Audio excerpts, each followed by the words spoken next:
If you're dating or in a relationship with an avoidant man and your therapist tries one of these following techniques in couples therapy, run. Leave that session immediately, because these techniques will chase away really good men, the ethical avoidant men with difficult childhoods, but strong moral standards, the kind of men who would make great partners with just a few changes.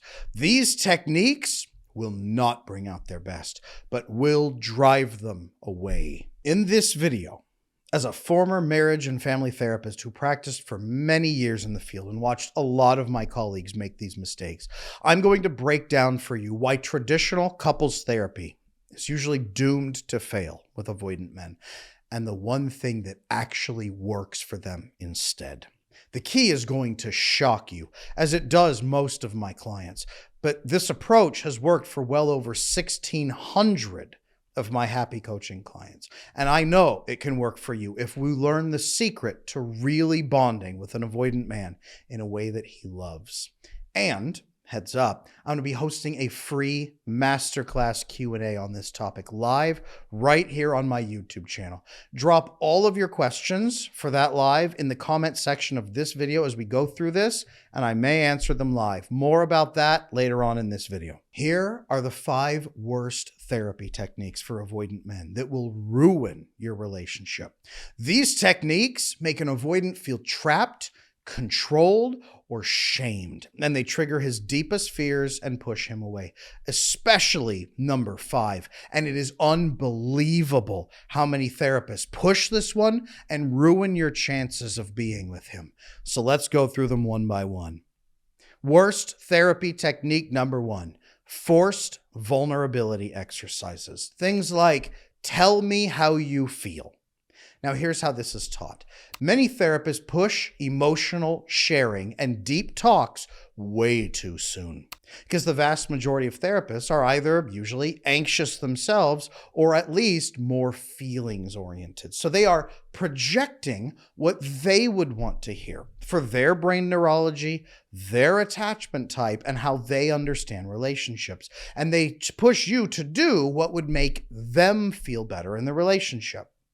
This is why therapy fails many men in particular, but also why couples therapy is particularly excruciating for avoidant men. Most therapists have no idea about attachment theory and have no idea how avoidant men act or even that they exist. Most therapists have no idea about attachment theory, and they don't even know what avoidant means. So they have no idea how his brain neurology, his neurochemistry, and his nervous system is programmed completely different, and how this vulnerability is not just something he doesn't feel like, but is an active threat that will repel him.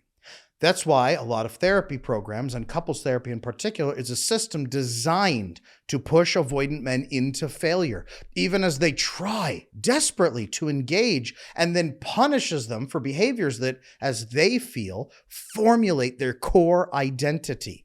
To an avoidant man, this creates a complete lose-lose scenario. This forces him to crumble either into approval-seeking behaviors that feel disgusting to him, or to take punishment, or to stand up against the person he loves in order to protect his principles. And ethical avoidant men will almost always choose their principles. At best, they will shut down in the process. That's the highest expression of love that they can manage in that situation. They will refuse to violate their principles, even for you. And then they get punished for that too. Because what happens when they shut down? Everything in the therapy world becomes focused on how they aren't coming through, they're the problem, they're bad, and how dare they do this to their partner. This is why a lot of women can't even stand couples therapy, because eventually they get tired of watching their therapist beat up on a good but avoidant man. It's only a matter of time till those guys walk away. Now, how does an avoidant man experience this on the inside? It feels like overwhelming pressure, like being exposed and manipulated and attacked, and like a trap. Most therapists are not equipped to handle most men at all. Not all therapists, but a huge, huge portion of them. They have no idea how men think, and the American Psychological Association has come out and said that all masculine behaviors are essentially evil and toxic, and that men should be behaving more like women. That's not a good basis for couples therapy. To say you should be two women in a relationship with each other, a man is sick by being a man. That is not a good system. And when you take the hyper-masculine traits of avoidant men and combine it with that, well, I think you can probably see where the damage is being done. Most therapists don't know how to handle men, especially the more masculine ones who prioritize practical thinking over sentimental thinking. And definitely not avoidant men with those survival traits baked into them. So many of them, those therapists, take it as a challenge to force him, to manipulate him even into opening up, which he sees through fast. Take this as an opportunity. If you're there with him for a moment, take this as an opportunity to watch from the outside as he responds to someone the same way that he might be responding to you. And then he can help you, and this can help you stop taking his response personally. If any of you have been in couples therapy and seen him react this way, you know, hopefully, that his behaviors are not personal. He's responding to a perceived threat. Now, with a therapist, they might actually be a threat because some of them are just there to crush men. But with you, you're not a threat. He still senses one. I also want you to watch as those therapists may be doing something called countertransference, where they then take it personally that he's not falling into line and start becoming combative and hostile toward him, and then start talking to you secretly on the side, letting you know that you should sever this relationship because he's not complying. A lot of therapists also do this. And truly accomplished men, by the way, especially ones in leading roles, will never tolerate being talked down to by anyone, let alone what they will then say a lowly therapist who essentially peddles emotional soothing and snake oil over practical solutions. So what does he do? He shuts down, he gives minimal responses, he mentally checks out, or he may even pick a fight. He might become overly sarcastic and combative, and your couples therapy is now an expensive fight where he just argues with the therapist. So I'll say this. If you want your relationship to end, push him through this. Push him through this process. Take the side of your therapist and then have somebody who has no idea about avoidant men force him at emotional gunpoint to open up while they act like an authority figure over him. All this does is renew his hatred of authority figures and then makes him see that you are the person putting him through this every single week. Damaging couples therapy behavior number 2, emotional pursuit during conflict. We need to talk right now. How is this taught? Well, a lot of therapists will say things like, never go to bed angry. Always resolve fights as quickly as possible. Fights should be that fast. Get through it quick. Most of these therapists who teach this do not understand how the two different sides of the brain work and how emotional agitation overshadows logic, how the nervous system works even, or how any of the brain chemistry is involved in escalation. They may have sat through a few classes in school that told them to be good listeners, and now they're here to tell you that everything can be resolved with a hug and a good cry. Their lack of basic biochemistry knowledge is a massive risk to you and your partner. The reason why is because the emotional brain on the right side, as it becomes agitated and escalates, overpowers the logical brain and drains that functioning. Only the hindbrain in the back is capable of resolving this emotional agitation and bringing a person back to productive conversation. And the hindbrain must be soothed in specific ways before you can engage logically again. We'll discuss how to do that later here in this video. Now, how does an avoidant man handle being told that conflict must be resolved fast?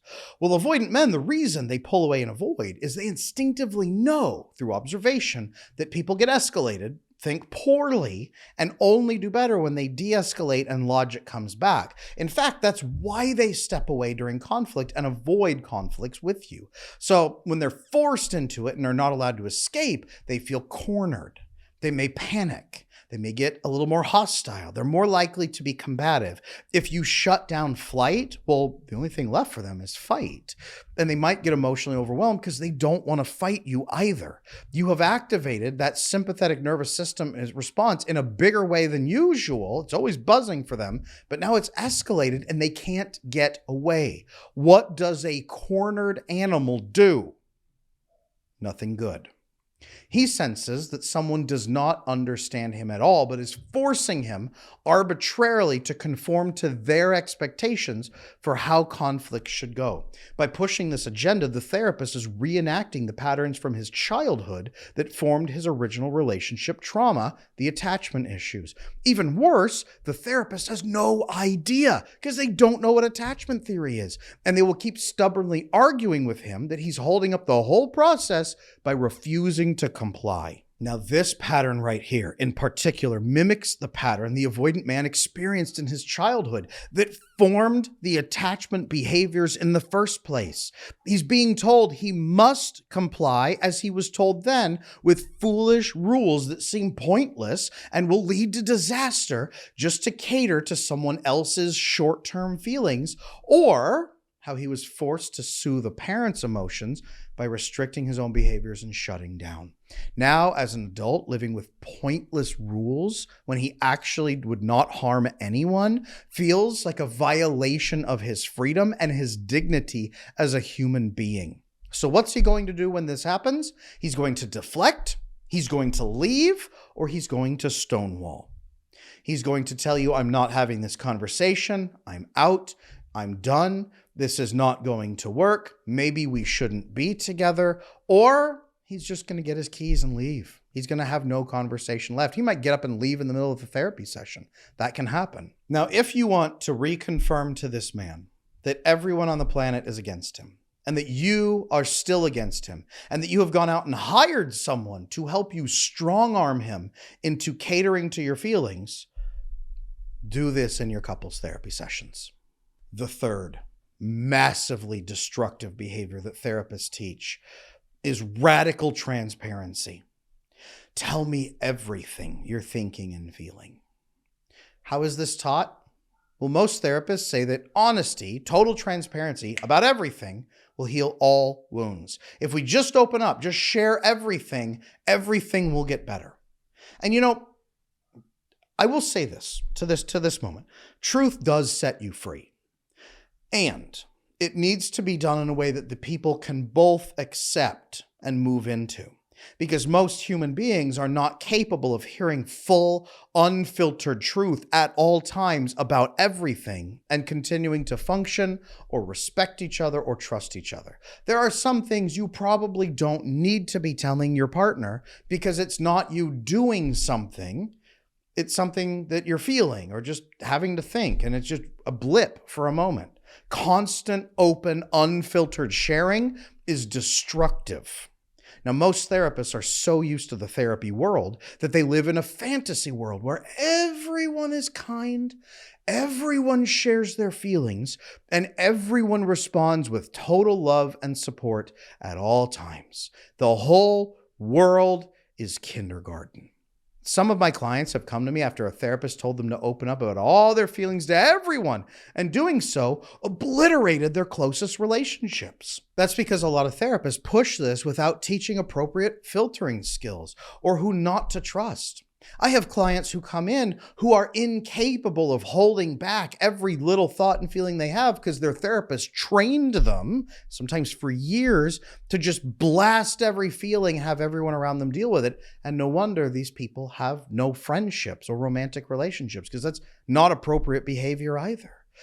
Their therapists usually have not taught them who to trust or who not to trust and filter people out. Their therapists have this general blank slate idea about humanity that if we just hug each other enough, everyone is a good person.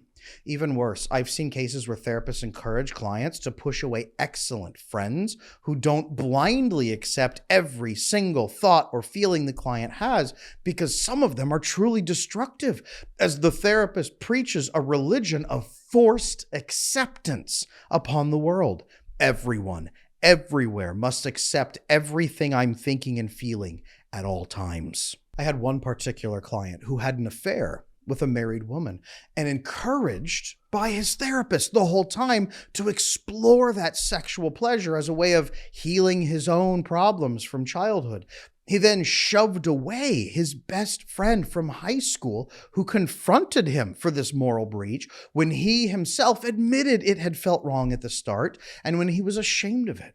The client after all of that, was left without a friend. And he got more enmeshed with that married woman until she broke his heart and ratted him out to her husband, who then tried to assault him, blamed him for everything. Without his therapist encouraging the affair and isolating him from his friend, this client might have stopped the behavior earlier and not been assaulted, and had a friend to support him in the aftermath of his decisions.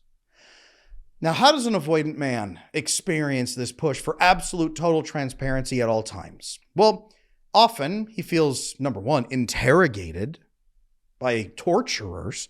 He often feels judged for not opening up, and he feels like he has no room to process things privately or handle anything that feels like it's going to be volatile. Now, I need to say this. Avoidant men have seen the harsher side of human behavior that proves that the world is not one big loving kindergarten. In fact, avoidant men have only seen the darker side of humanity. That's the problem. That's why they're stuck in that sympathetic nervous system. They've only seen the ugliness. A moon-eyed therapist promising them pet unicorns and rainbows while coercing him into opening up is a very real threat to his well-being and to yours. Forced acceptance also sounds like hell to avoidant men because the ethical ones know there are clear right and wrong boundaries. A therapist forcing him to accept wrong behaviors and desires from others while exposing himself without any filter or cover to nefarious manipulators is his worst nightmare come true. Worse yet, he will have to act and contradict the therapist if he wants to protect you from the same misinformation, which in 98% of cases leads to conflict and confrontation and puts him under fire from both sides as you both say, you just don't want to open up. Again, this is a lose-lose scenario for him. No wonder he wants to leave. What does he do? He's going to do this. He's going to lie by omission, which to him is not a lie. I didn't say anything untrue. I didn't share information. That's correct. But I have never told you something untrue. Now, is this acceptable? No, this is still a lie by omission. I train all of my clients out of this because this is still a breach of the relationship. But to him, this is the lesser of two evils because it protects everybody involved. Is that always true? No. But in this case, this is what he's going to do. He's actually going to hold back more than before. He might just completely shut down on you and be done in the session and at home. He might just distance himself more and spend more time out of the house. If you really want to go have him just spend nights away from the home, do this because he can't handle it. He'll be out. His nervous system is screaming at him. This behavior is one of the most damaging, but still not as bad as number 5. Number 5 is the worst, and we'll get there. I'm astounded even thinking about it. But number 4, let's go through number 4 because this is a big one. The worst behaviors in couples therapy from therapists that they teach. Number 4, love bombing with words. You're the most important thing in my life. I will never, ever stop loving you. How is this taught?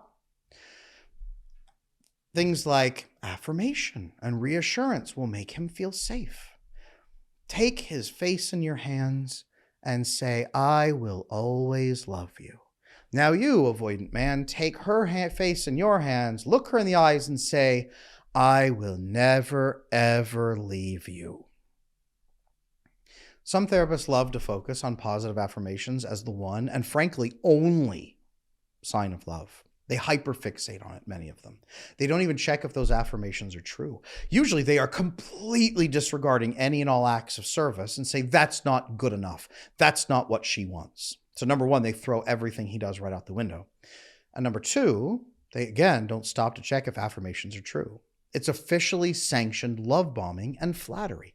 This feels wrong, deeply wrong to ethically avoidant men. And most of them want nothing to do it for good reason. Now, I will say, it is not romantic to have a man hold your face in his hands and say, I would only leave you under specific circumstances as outlined in Appendix C, paragraph 4, right? That's not attractive, but that is honest. If he has ethics, will probably want to make that distinction with you because he doesn't want to lie to you.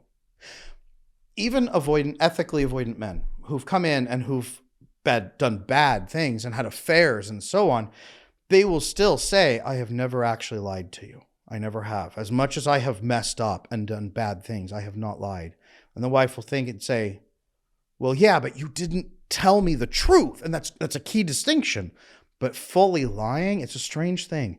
Ethically avoidant men seem to put lying above cheating many times as an even worse crime.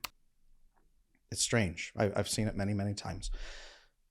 Making him lie to you, begging him to lie to you, not a good look in the relationship, and he probably will not comply. How is he going to experience this? Feeling overwhelmed. You want me to do one of the worst things on the planet. You've paid a therapist to make me do the worst thing on the planet. You're pressuring me into doing the worst thing on the planet. Suffocation, anger, resentment. And now he thinks that you're a liar too. He thinks that you love lying. He thinks that you adore lying. You've come to a professional who teaches and encourages lying. Your therapist is now teaching him that you are a liar. Now, contrary to what society thinks, ethically avoidant men are deeply bothered by unethical conduct. And again, some of them do cheat, and I'm not condoning that. But unethical conduct does bother them, especially in themselves, especially around lying, breaching contracts and agreements. They hold themselves to a higher standard because they have not witnessed anyone else upholding the moral standard that they set for themselves. They don't think they're the best person on the planet, but they do often think they're the only one who's really trying. Other people are governed instead by emotional responses, which pushes them to continuous damaging breaches of conduct. He tries to be above that and be ethical and honest and logical. He's also seen the fallout that all that lying causes. He grew up in it. So he prevents himself from doing the same. This is a strong moral character.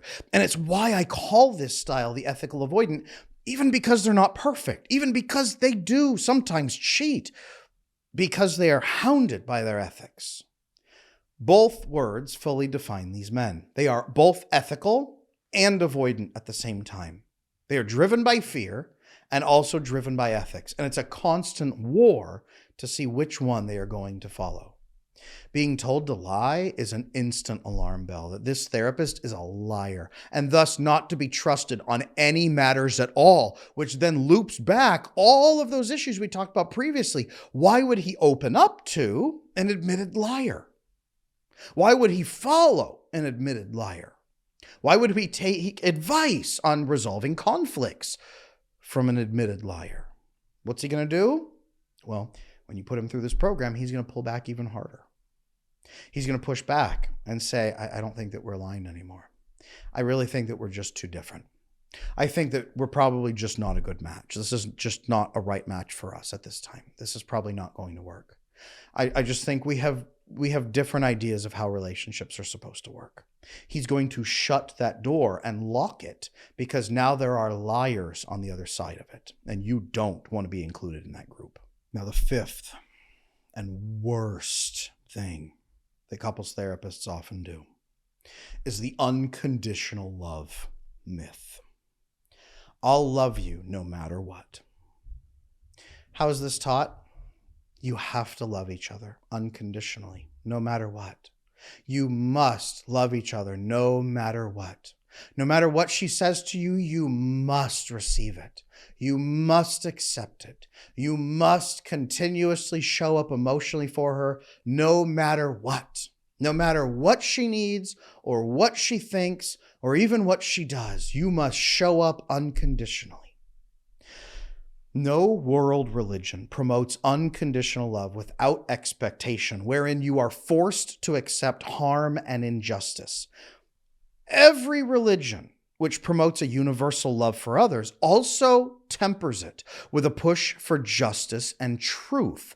This is healthy love. You may love someone who is hurtful to you, but you should also apply boundaries against them. And your type of love for them will likely change. You may romantically love someone until they are destroying themselves, but over time, that love may turn to pitying as you love a broken creature, but not a romantic partner anymore. But the sort of romantic love being peddled in most therapy offices feels more like codependency or promoting of victimization. You should love her no matter what you do, and no matter what she does, no matter what she demands from you, or what she takes from you. That is an evil ideology that would never be applied in any therapy setting to women, for example.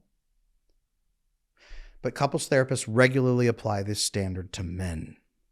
No matter what she says or does ever, you must accept it with grace because she has been sad. That is evil. That is not love. And avoidant men are not wrong to call this out as evil. Now, how does an avoidant man feel experiencing this? Well, he feels like there's no clear exchange in this relationship. Love is a trap with endless demands, and he is now a victim. If you ever saw the old movie Ben-Hur, where he gets chained below decks to row, and they say the point of your life is to row, so row well and live, that's how the avoidant man feels in this dynamic. Your purpose is to row and move this boat, and if you don't, you will be killed, so you'd better get to rowing. That's what this sounds like inside the couples therapy session. You're sitting there with your hands folded in your lap, nodding along, and the therapist is telling him, you will comply or you will be killed. And you're just nodding along. And he hears this, and it's the worst fear of his life come true. This is the core fear of an avoidant man, to be trapped in emotional servitude to another person who in turn harms him without any respect or care. Promoting this destructive false love is the worst crime that therapists can perpetuate against the avoidant man, and convinces him love must not exist, as if he needed that lesson. What he's thinking is, if even the secular priests of the therapy religion are selling this evil idea, then love must not really exist.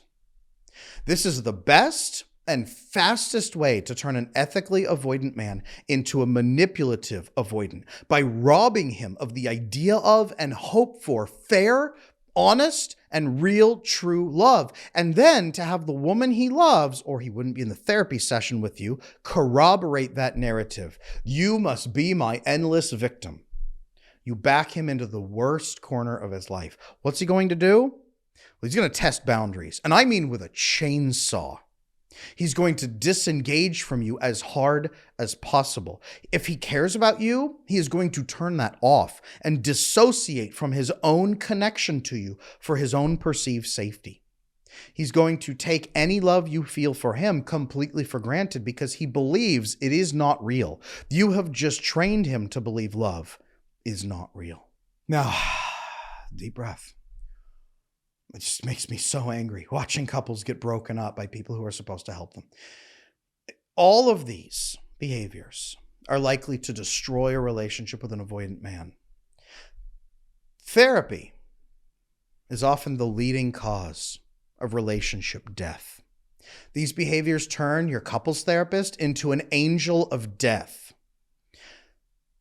Therapists are doing this largely because they project their own personal issues on the couple, or they don't know any better because they haven't had adequate training, or because the field has told them and issued guidelines through the entire American Psychological Association that masculinity is evil behavior and toxic, or they hate men, or they side with you, the woman, because you're the one most articulating her emotions, or they've been told to side with you to prevent lawsuits and to keep the money coming in. There are so many reasons this happens. And it fosters dependence on them to feel powerful and keep getting paid. They pull you off to the side, say, I don't think this is going to work, but I'm happy to keep seeing you as an individual client. This also pathologizes normal behaviors while demonizing avoidant behaviors, which we've seen again and again and again.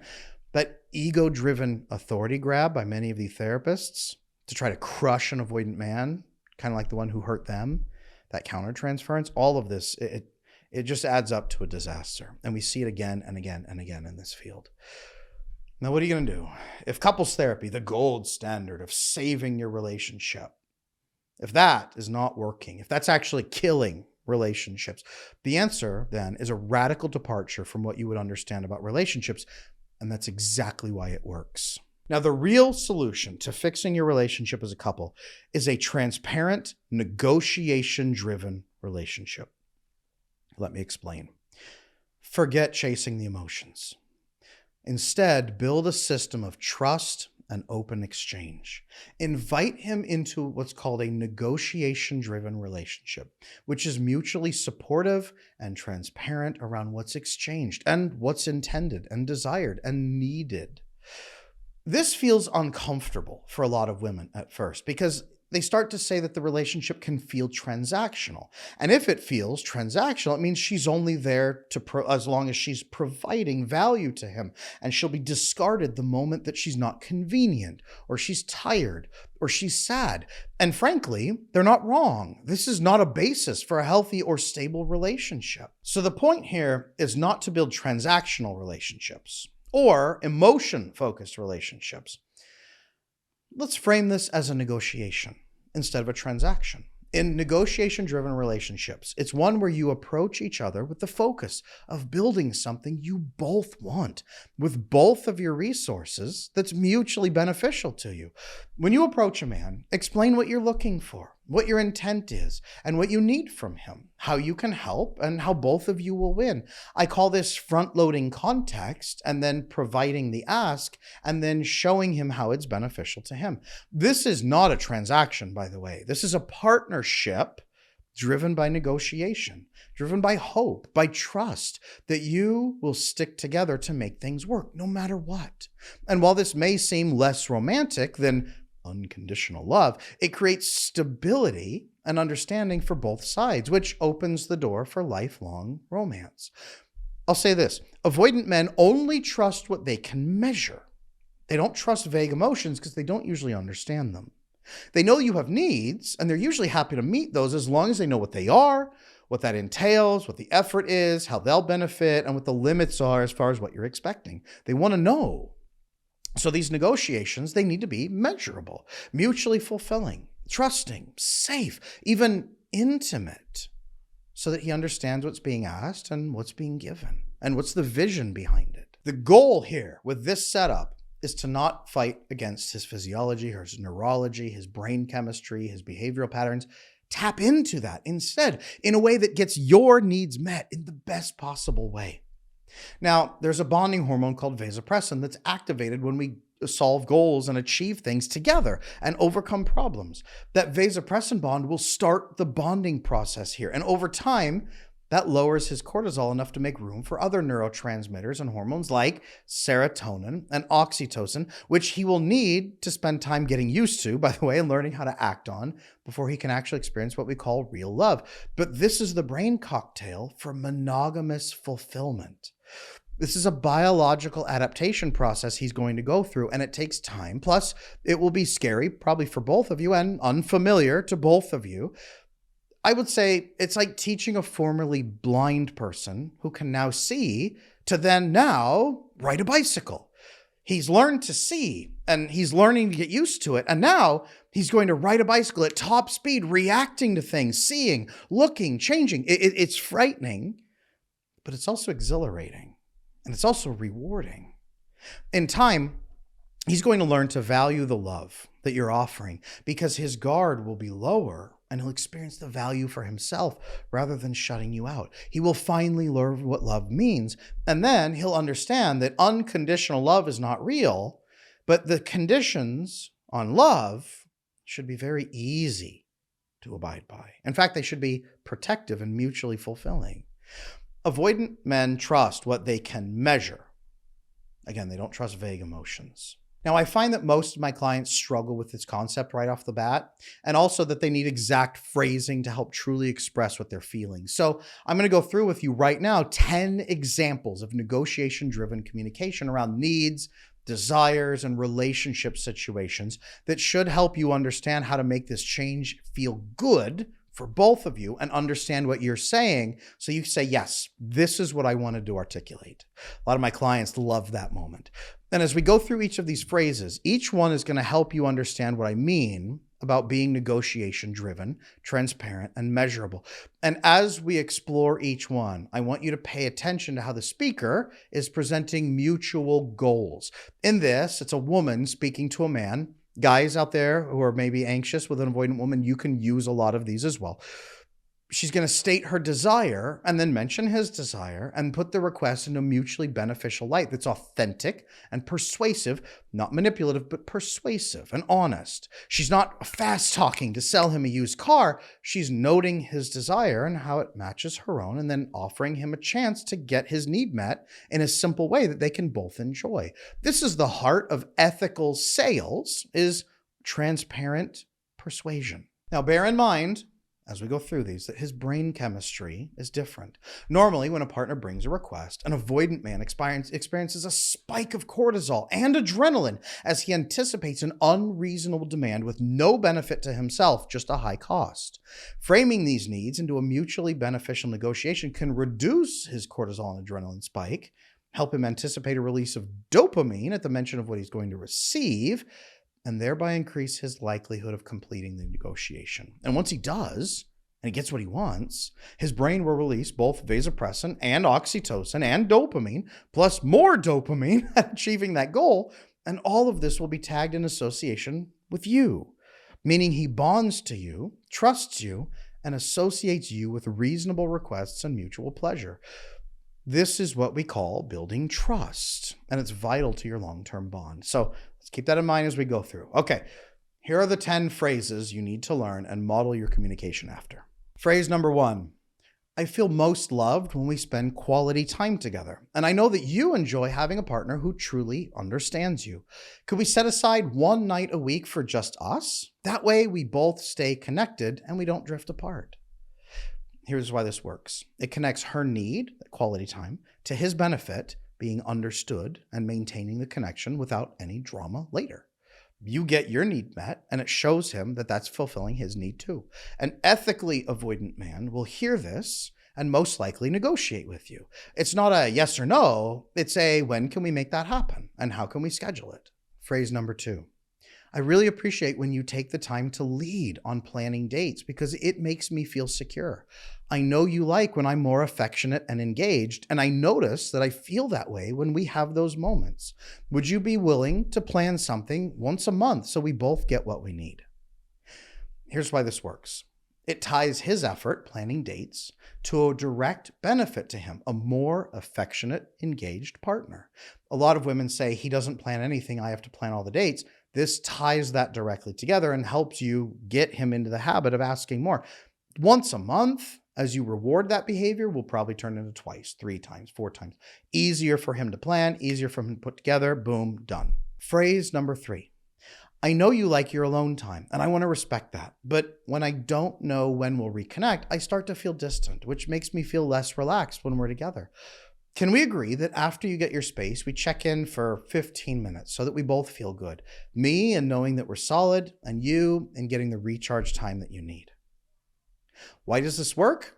Because it gives him space while ensuring he doesn't have to deal with emotional tension later. He doesn't have to run away and then hope that you're okay and try to appease you. It's, hey, yeah, take your time and then let's check in for 15 minutes and hang out a little bit. Super easy. And it also is you giving him space instead of him taking space. Big difference. Phrase number 4. When you do small things like texting me goodnight, I feel secure in our relationship. And I notice that I'm much more easygoing and patient when I feel secure.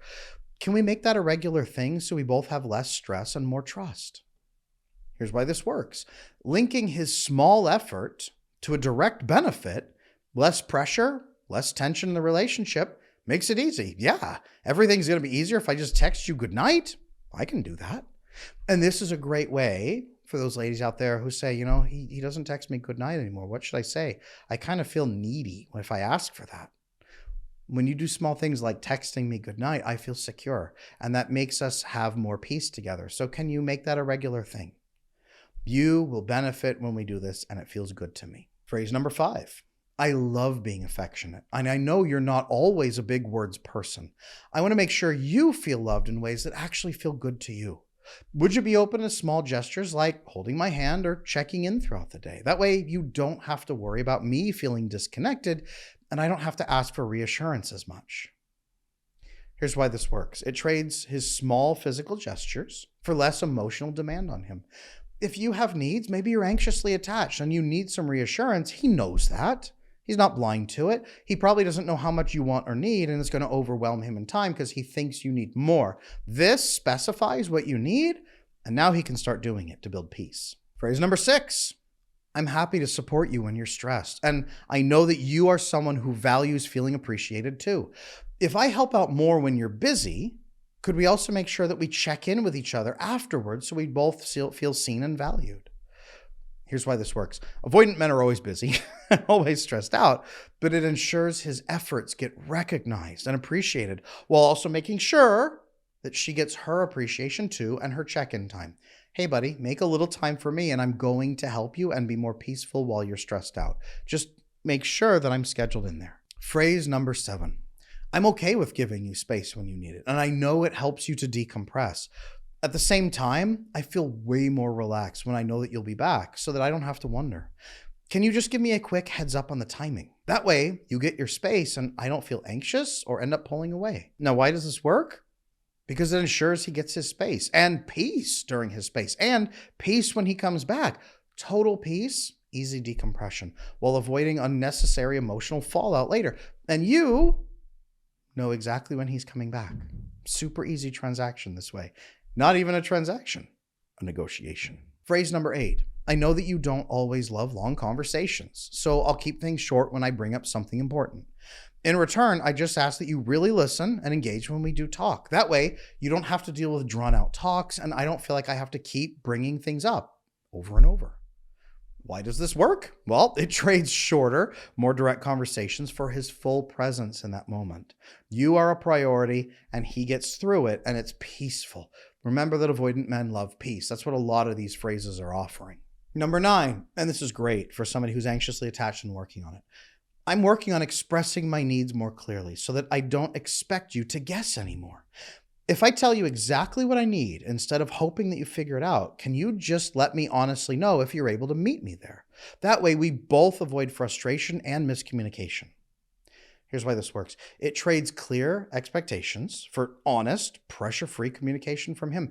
It also, you, as the anxious person, gives you permission to start asking more clearly. He's probably going to say, yeah, no, that would be great. Could you just please let me know? I can't promise I'll do it, but I promise we will have a conversation about it and I'll try to be fair. That's a negotiation-driven conversation right there. And that's why avoidant men love this communication. Phrase number 10. I don't expect constant romance, but I do need some intentional effort. I also know that when we're both feeling appreciated, everything in our relationship flows better. If I make sure to do things that make you feel respected and valued, can we agree to do the same thing for each other so we both feel taken care of? This sets a standard of mutual effort so that both feel consistently valued. You could easily flow into a conversation about the top 3 things that make you feel respected, loved, and cared for, why they're important to you, and how often you need them. This is a great discussion to build level 4 trust, mutual fulfillment in your relationship so that you can make that connection for life. Now, when I started off describing negotiation-driven communication, you can admit it. It didn't sound like it was going to be a good thing for you. It probably sounded transactional. But now you see why this approach is the best. It directly counters all 5 of those bad therapy practices that we talked about while meeting the avoidant man where he's at right now. And it helps him to understand how trustworthy and supportive you truly are of his success and his growth. Your growth as a couple, plus that vasopressin bond and a common future that you can share, all relies on negotiation-driven communication. Making this change in particular has helped many of my coaching clients save relationships that previously felt unfixable to them.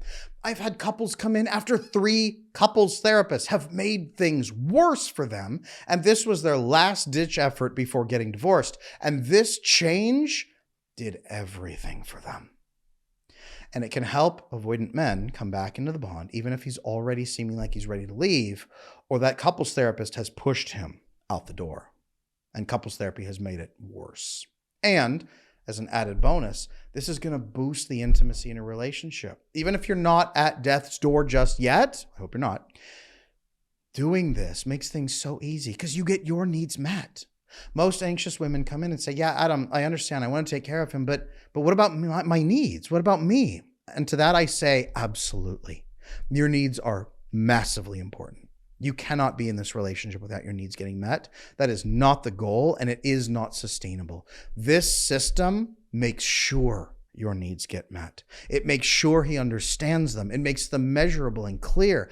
And if he will not go through this system with you, that indicates that there's a major problem in the relationship. Doing this, though, can help an ethically avoidant man really, truly take care of your needs for the first time. Now, I know that you want results that you've never been able to achieve. And you've probably been through therapy and couples therapy. So it's time to take a radical new approach that you've never tried before to get the results you've never got. Try this negotiation-driven approach with your avoidant man. Try some of these phrases or tweak them for the situation you're in. And just like my happy coaching clients who went on to marry their grateful and bonded avoidant man, you'll be able to forge a connection that can last a lifetime. Now, that said, I know that this shift can feel uncomfortable for many people, especially anxiously attached people. And the concept of continuing to negotiate together in good faith feels daunting. You may even feel like your paths have completely split right now. Maybe a couples therapist ruined things and there's nothing uniting you anymore. Or that whatever prospects are present, they just can't possibly be worth all this effort. Because love just shouldn't be this hard, right? Well, yes and no. The feeling of love is not an object that you possess and hold on to. It's a state of communion between two partners. When that state is disrupted, the feeling is gone, and the love can still remain based on how you act toward each other. You can rekindle that passion and trust and connection. Learning how to negotiate in your relationship will bring both parties to that communion as equals. Stay there for as long as possible. And then if it does pull apart, return to it as quickly as possible when, not if, but when there's a falling out, because there will be. Nothing is ever 100% peaceful, but when there's conflict, coming right back together and actually deepening your bond and trust through negotiating and resolving that conflict peacefully. Achieving this communion is 100% possible for 99.8% of couples who have the intent to do so. Rekindling intimacy and connection is not about reigniting the spark. It's about realigning your dedication to achieving this commitment and working diligently toward it as a couple. So if you have been struggling with an avoidant partner and you feel like nothing is working fast enough, I invite you to schedule a free attachment discovery call with my team. We will figure out where things are, we'll figure out where they're breaking down, and how to build a relationship that actually works for both of you using negotiation-driven communication approaches and real proven science that works. The link to set up that call is down in the description. Click it. Find out what we can do for you, and let's save your relationship with a system that won't drive him away.